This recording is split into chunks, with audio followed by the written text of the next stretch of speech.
غلط اي سيلز جديد بيقع فيها، وللاسف بيبقى فاكر ان المشكله مش عنده، المشكله بتكون براه. وهي ايه؟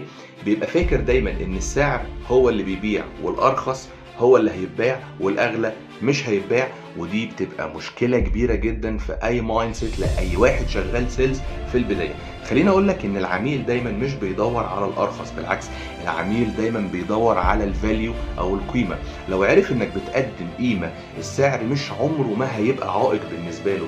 عشان كده دور على الفاليو في المنتج اللي انت بتقدمه او الخدمه اللي انت بتقدمها، العميل هيشتري منك. لو دورت ان السعر غالي او ان السعر دوت كبير، صدقني العميل عمره ما هيشتري منك، بسبب انك انت اصلا زانق دماغك في حته السعر. والموضوع عمره ما كان ليه علاقه بالسعر، الموضوع دايما بيبقى ليه علاقه بفكره المنتاليتي بتاعتك، وايه الفاليو اللي انت بتقدمها، وهل انت مركز على الفاليو ولا مركز على الخوف ان هو يقول لك ان المنتج غالي. عشان كده خد مني الجمله دي وما تراجعش ورايا، وحطها حلقه في ودنك.